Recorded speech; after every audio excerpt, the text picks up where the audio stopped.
can see from the footage, this sword cuts beautifully.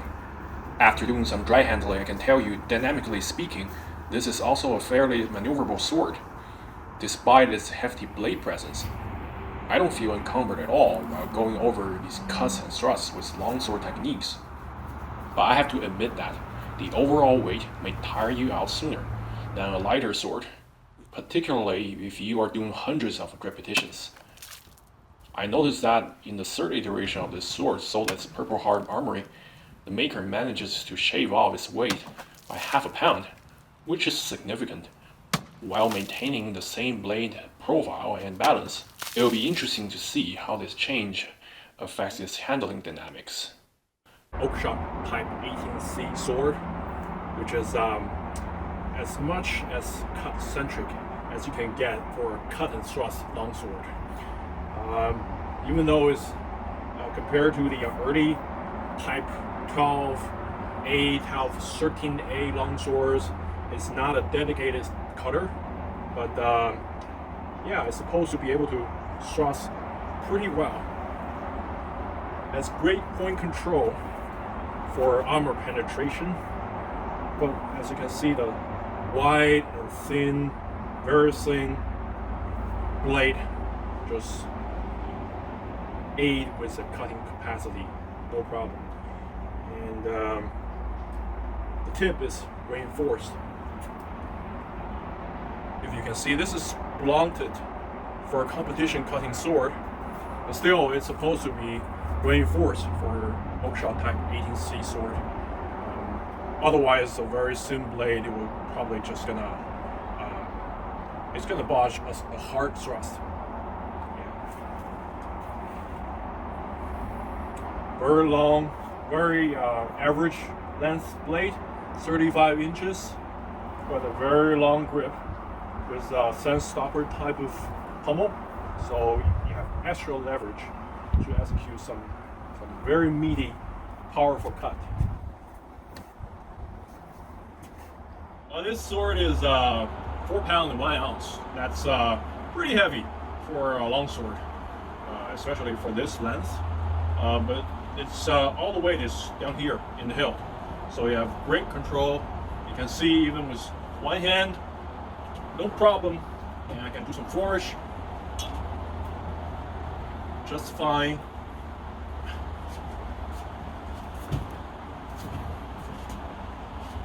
Yeah, excellent.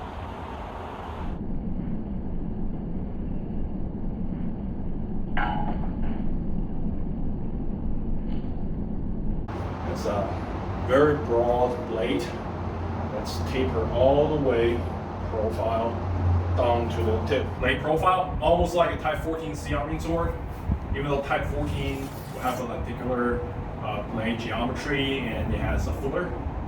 This one here is diamond, but it's very thin. Tapers quite nicely.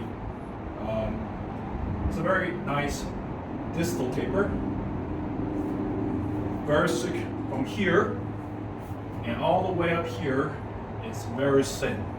Even if you cut somewhere here, you see it's quite stiff as well, even though it does have a pretty aggressive flex if you hit something. And the center of percussion is over here. If you cut here, you notice that the blade width is still pretty, it's pretty wide here. So it will be pretty, also it's very thin, so it will be very proficient at cutting. Very clean. In terms of clean, you can see here the difference between a clean cut and a botched one. Even juice cartons are challenging to cut cleanly through, as the mass distribution isn't as even as more traditional cutting training targets like tatami mats.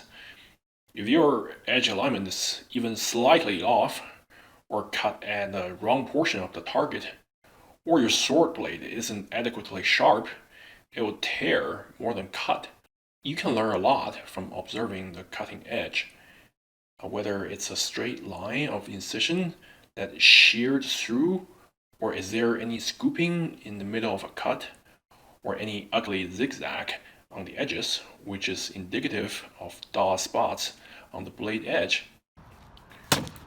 For bottles made of harder material, if your edge alignment is off, it will feel like hitting a brick. with massive hand shock, which is unpleasant to say the least. A dull edge would more crack than cut through. I want to briefly touch upon its blade sharpness. Before purchasing this sword, I asked Christian, who owns Purpleheart Armoury. He claimed this sword's sharpness is close to paper cutting. I found it sharp enough to cut well out of the box, but I did spend 20 minutes to hone both edge more with my workshop bell grinder from Ken Onion. After cutting a few hundred targets, it's still adequately sharp enough to cut paper.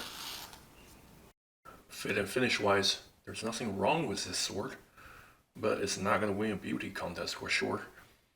The crossguard is just an unrefined curved bar. It is sanded down to round the edges, so it's not hard on your hand. The pommel is a simple sand stopper shape, or some would refer to as a pear shape. It is pinned on, but hammer marks are rough enough to make stereotypical fantasy blacksmiths blush. The leather wrapping of the grip is smooth, but not overly so. It still provides sufficient traction for your hands. The seam line is very prominent. Though this is not rough on my palm, I still prefer the flush to be seamless. There's a bit of gap between the guard and the blade, but it's hard to avoid at this budget range. Everything is still very tight and secure after 3 months of use. This longsword doesn't have a very long blade. If you compare it to this Type 11 arming sword, cavalry arming sword, the sword of Saint Maurice, you'll find out that, well, this arming sword has an even longer blade than this longsword. This is 37 inches, this is 35 inches, but this one here has a very long grip. Over here, 12 inches of grip, including the sand stopper pommel. So you have extra leverage for control, very maneuverable. I have another Type 18C sword, which is Harriet Dean sword from Ronin. It's a replica of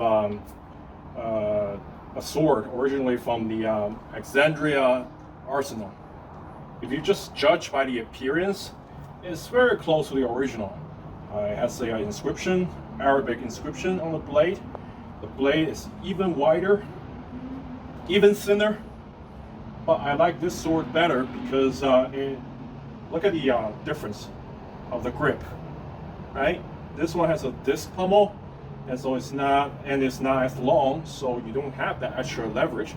Plus, this sword is so forward, tip heavy, so it doesn't have as much control as this Type 18C sword by Purpleheart Armoury. So you sacrifice accuracy for authority in cuts, I suppose, but you don't need extra authority in cut with this type of blade.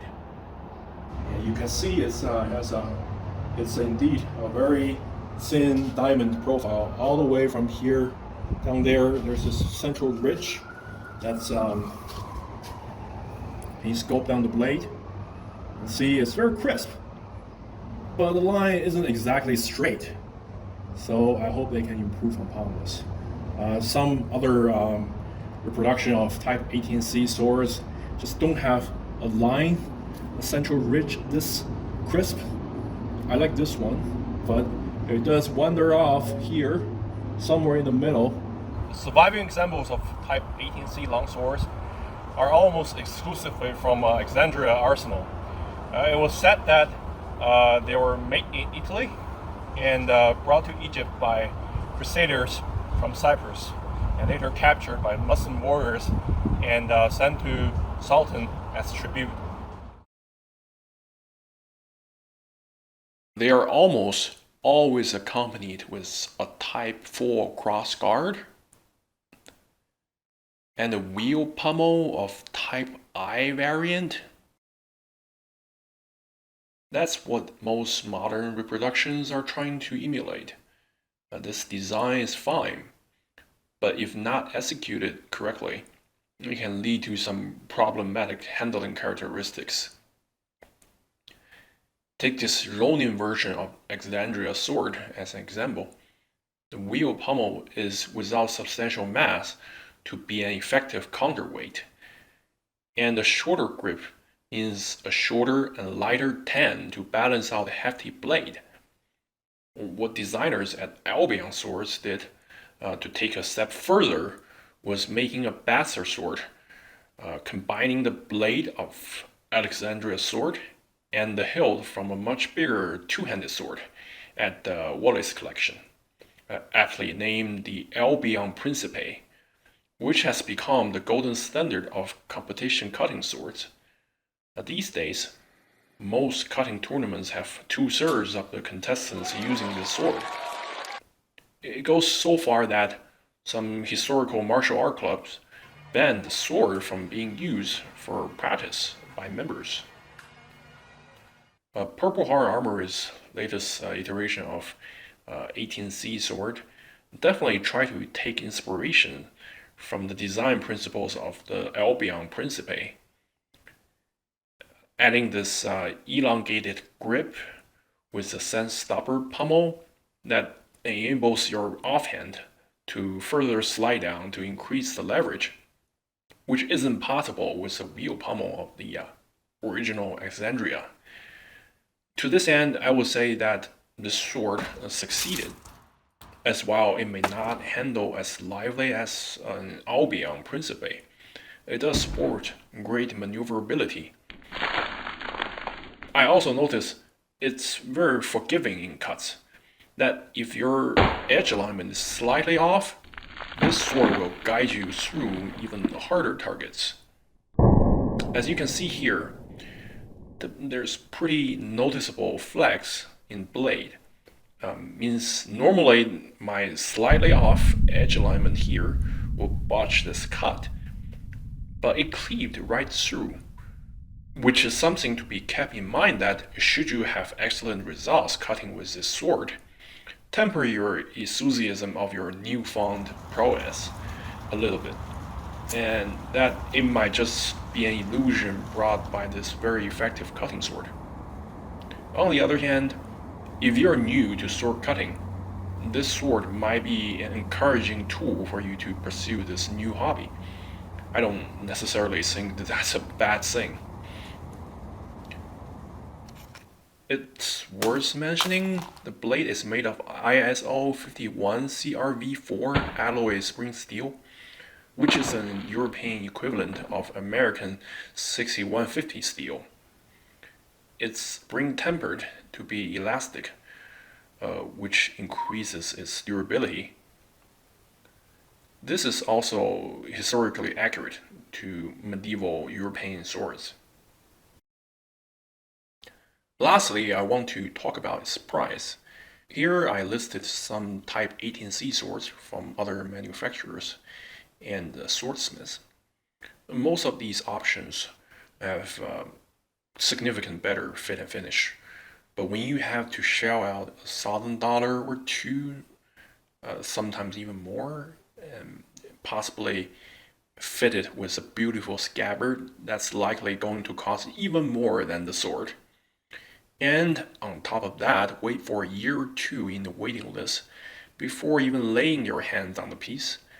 What are the chances you're gonna swing it at high speed repeatedly at stuff? In my opinion, it's not far-fetched to consider these a work of art, possibly the centerpiece of your collection. This competition cutting sword that Purpleheart Armoury provides, however, cost a quarter of some of these offerings. In the case of bespoke swords, maybe a tenth of their cost. So in terms of value, it definitely has its place in the hands of practitioners or just backyard cutting enthusiasts. Note that at a budget end, even though it costs 100 less than even Ronin's offering, it doesn't come with a scabbard as Ronin does. So despite this and rough edges here and there, I think this sword will do very well to the niche audience it tries to cater to. And that's kind of fitting to the reputation of Purpleheart Armoury, as its major HEMA supplier in America. So it also supplies these steel feather swords and synthetic training tools for a range of weapons around the world. They are very affordable and very sturdy in general. If you're interested in this sword, you can either go to their website, link in the description down below, or you can go to its swordsmith, Viktor Berbekucz in Hungary. And I'll leave a link to his workshop as well.